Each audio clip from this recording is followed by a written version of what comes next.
안녕하십니까. 오늘의 말씀을 시작하겠습니다. 보통 건강한 사람의 체온은 36.5도에 이릅니다. 여기서 그 체온이 조금이라도 떨어지면 그때 우리의 신체는 많은 변화가 오게 되는 겁니다. 예를 들어서 산이나 바다에서 장시간 머물다가 몸에 그 체온이 떨어진다거나 아니면 물에 빠진 사람의 체온이 34도 이하로 내려가면 그때 그 소생 가능성은 50% 이하로 줄어들게 되고, 또 여기서 다시 떨어져서 33도 이하가 되면 그때 그 사람은 아주 심각한 신체적인 현상이 일어나고, 또 나중에는 의식 그 불명 상태까지 이르게 된다는 겁니다. 별 차이가 아닌 것 같아도 3.5도 차이의 체온이라 할지라도 우리의 신체는 그만큼 위험하게 된다는 겁니다. 뿐만 아니라 우리의 체온이 1도가 떨어지게 되면 그때 그 면역력은 무려 30%나 줄어들게 되고, 반대로 체온이 올라가면 우리의 신체 면역력은 무려 5배까지 올라가게 된다는 겁니다. 뿐만 아니라 우리가 먹는 음식에도 온도가 있기 마련입니다. 쉽게 생각해서 보통 기름에 튀긴 음식은 막 튀겼을 때가 제일 맛이 있는데, 시간이 지나서 점점 식기 시작하면 그때부터 맛이 없어진다는 겁니다. 그래서 사람들은 보통 음식을 먹는 시간에 잘 맞추어서 이제 요리를 하게 되는 겁니다. 또 우리가 먹는 커피도 마찬가지입니다. 커피가 제일 맛있을 때의 온도는 63도에서 64도 그 정도라고 하는데, 그러니까 이 뜨거운 커피에다가 프림을 넣고 휘졌을 때 그 온도가 바로 64도 정도에 이르게 된다는 겁니다. 그리고 물도 마찬가지입니다. 물이 가장 맛이 없는 온도는 35도에서 40도 사이라고 하는데, 그 이유는 우리의 신체 온도와 아주 비슷하기 때문이라는 겁니다. 다시 말하면 우리 신체 온도와 비슷하기 때문에 우리는 그 물 맛을 올바로 찾지 못한다는 것입니다. 그리고 또 우리가 잘 아는 대로 물은 정확하게 100도가 되어야 끓기 시작합니다. 그리고 기름은 200도가 되어야 끓습니다. 그리고 음식을 요리하는 그 에어프라이 역시 200도가 되어야만 그 안에 있는 음식이 이제 익기 시작하는 겁니다. 우리가 먹는 음식물에도 적당한 온도가 이렇게 필수적으로 요구되는 겁니다. 그런데 이것은 다른 여러 가지 사물이나 음식이나 신체적인 체온에만 있는 것이 아니라 사람의 마음에도 온도가 있기 마련입니다. 그리고 또 우리 그리스도인들에게도 이 영적인 믿음의 온도가 요구되는 겁니다. 그래서 마음이 차가운 사람이 있는가 하면 미지근한 사람도 있고, 또 마음이 포근하고 따뜻한 사람도 있고, 또 뜨거운 사람도 있기 마련입니다. 그리고 신앙인들 가운데서도 당연히 차가운 신앙이 있고, 또 미지근한 신앙이 있고, 또 뜨거운 신앙도 있기 마련입니다.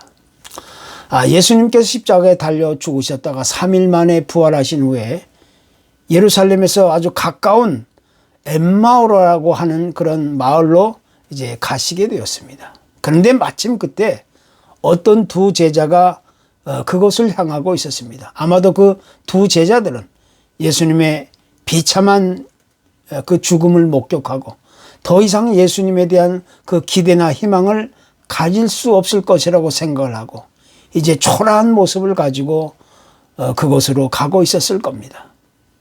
그들의 모습은 참으로 아주 비참할 정도로 아주 초췌한 모습이었습니다. 그런데 바로 그때 주님은 그들을 알아보시고 그들 곁으로 다가서서 그들이 주고받는 내용을 들으면서 함께 길을 가게 되었습니다. 그러나 그들은 자기 앞에 갑자기 나타나신 이 사람이 예수님이라는 사실을 전혀 눈치채지 못했던 겁니다. 그러나 주님은 그들이 주고받는 대화 내용에 대해서 성경의 예언을 인용하면서 아주 자세하게 설명해 주었습니다. 결국 그들이 가고자 하는 마을에 거의 도착할 무렵 그들은 예수님의 말씀을 통해서 이제 마음이 열려지고 뜨거워지면서 믿음의 눈이 뜨여지게 되었습니다. 그리고 자기 바로 앞에 있던 분이 바로 예수님이라는 사실을 뒤늦게 깨달아 알게 되었던 겁니다.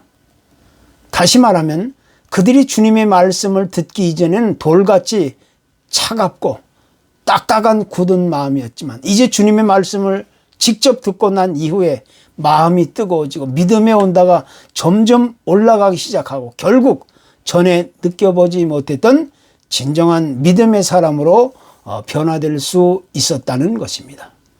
그래서 우리 그리스도인들에게 있어서도 이 영적인 믿음의 온도는 그 무엇보다 중요하다는 사실을 우리 이제는 다시 강조하지 않을 수 없게 되는 겁니다. 어떤 기독교학자는 우리 신앙인들의 믿음을 세 단계로 구분지어 이야기합니다.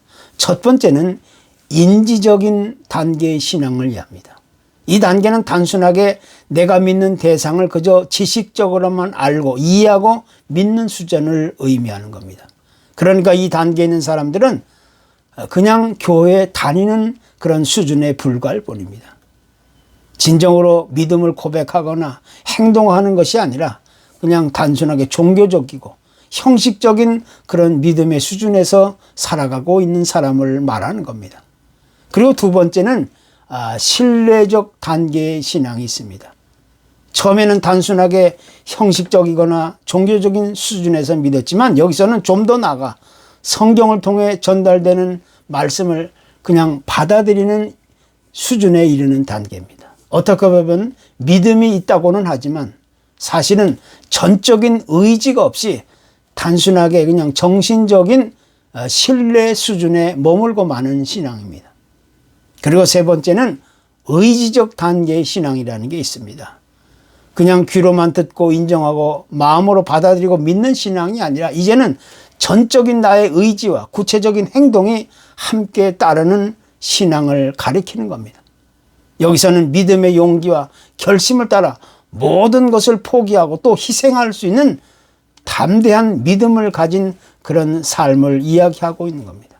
그래서 한마디로 이야기하면 이 단계야말로 참으로 뜨거운 믿음을 가진 소유자라고 우리가 이야기할 수 있게 되는 겁니다.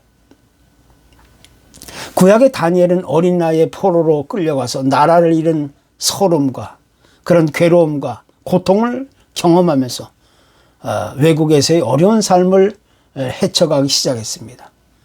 그러다가 하나님이 허락해 주신 아름다운 축복을 통해서 그 나라의 고위직 관리까지 이르게 되는 아주 좋은 기회를 얻게 되었습니다. 이렇게 되기까지 그는 하루도 빠짐없이 매일매일 두꺼운 조국의 예루살렘 성전이 있는 쪽을 바라보며 창문을 열어놓고 기도하는 삶을 이어가게 되었던 겁니다. 그러던 중에 그곳 사람들의 끈질긴 시기와 질투와 모함으로 인해서 억울하게 누명을 쓰고 사자굴에 던져지는 그런 기막힌 사건을 경험하기도 하고 또 자신의 동족들의 생명을 모조리 잃어버려야 할 그럴 위기도 함께 겪을 수 있었던 겁니다. 그러나 그는 어려서부터 굳게 가지고 있던 이 믿음의 길을 포기하지 않고 끝까지 목숨을 건 희생을 각오하면서 믿음을 지킨 결과 하나님에게 귀하게 쓰임받는 그런 사람이 될 수 있었던 겁니다. 이렇게 된 것은 그 무엇보다 영적인 믿음의 온도를 잃지 않았기 때문이라고 우리는 자신 있게 말할 수 있게 되는 것입니다. 우리 인간의 지식이나 경험이나 특별한 재능이 있어서가 아니라 어디까지나 하나님께 대한 진정한 믿음의 온도를 끝까지 유지하고 포기하지 않았기 때문이라고 우리는 얘기할 수 있게 되는 것입니다. 과학 용어 중에 임계점이라는 게 있습니다. 크리티컬 포인트. 이것은 어떤 경계에 이르르는 지점을 의미하는 이야기입니다. 쉽게 얘기해서 물이 수증기로 변화되기 위해서는 반드시 100도라는 그런 임계점, 크리티컬 포인트가 요구되는 겁니다.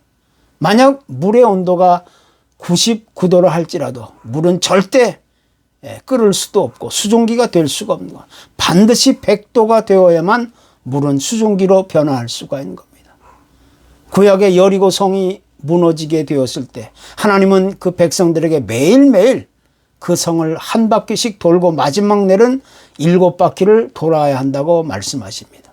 어떻게 보면 참으로 지루하고 따분하고 어이없는 그런 명령 아닌 명령이라고 말할 수가 있습니다. 아니 기왕 하나님이 여리고 성을 무너뜨리게 하신다면 그냥 단 한 번에 몇 번만 돌고 무너지게 할 수도 있었을 것입니다. 그러나 하나님은 그 백성들에게 크리티컬 포인트를 분명하게 정해 놓으신 겁니다. 믿음과 그 순종의 온도를 지정해 놓으셨다는 이야기가 되는 겁니다. 물이 100도가 되어야만 끓듯이 비로소 그때 수증기가 되듯이 이스라엘 백성들이 그 지점까지 이르렀을 때야만 비로소 하나님의 역사가 일어나게 되는 겁니다. 그래서 우리 믿음의 사람들에게 있어서도 반드시 그 크리티컬 포인트가 요구되는 겁니다. 하나님이 정해 놓으신 영적인 믿음의 온도가 적정 수준에 이르렀을 때에만 비로소 하나님은 당신의 약속을 온전히 성취시켜 나가게 되는 겁니다. 우리 의학계에 의하면 사람이 매일 먹는 음식이나 운동이 우리 건강에 미치는 영향은 겨우 25%밖에 되지 못한다는 겁니다. 그보다는 우리 신체 건강을 좌우하는 절대적인 그런 영향은 바로 우리의 마음에서부터 시작된다는 겁니다. 그러니까 우리의 속사람이 먼저 건강하고 잘 돼야 우리의 겉사람인 육체도 건강하고 잘 될 수 있다는 겁니다. 그래서 바울 사도도 기도할 때마다 너희의 영혼이 잘됨 같이 너희가 범사에 잘되고 강건하기를 간구한다. 이렇게 기도하고 있는 겁니다. 우리의 속사람, 우리의 영혼이 잘 된다는 것은 그럼 무엇을 의미하는 것입니까? 그것은 우리의 영적인 믿음의 온도가 하나님이 정해놓으신 그 적정 온도, 크리티컬 포인트에 이르러야 한다는 사실을 의미하는 겁니다. 우리의 영적인 믿음의 온도를 측정해 보는 것은 그래서 그 무엇보다 소중한 일이 아닐 수가 없는 겁니다.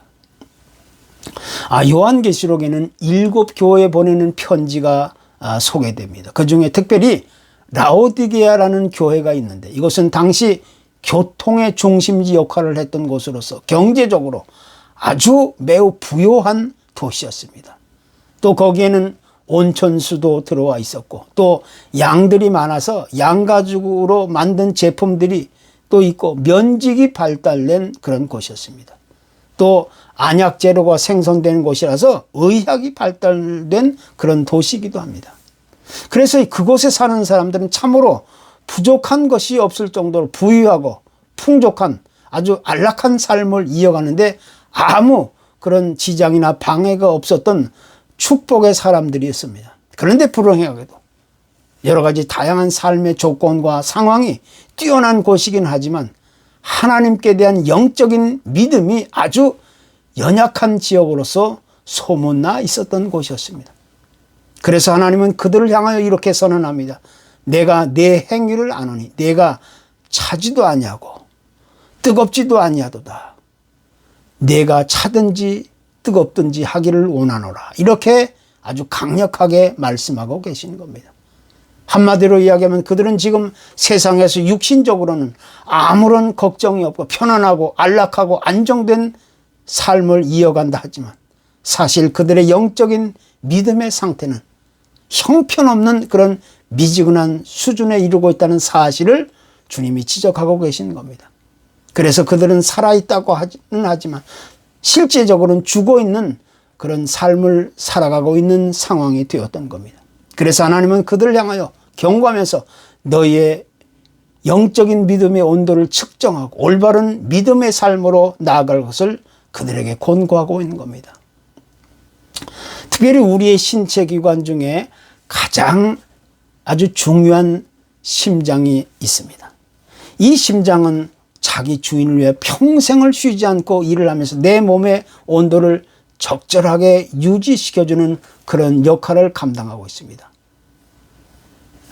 피를 모았다가 내보내고 또 각 기관에 공급하면서 우리의 신체적인 기능이 잘 움직이고 활발하게 돌아갈 수 있도록 하루도 쉬지 않고 일을 하는 기관이 바로 심장입니다. 그래서 만약 이 심장이 잠시라도 멈추게 된다면 우리의 생명은 그 즉시로 숨을 거두게 되는 겁니다.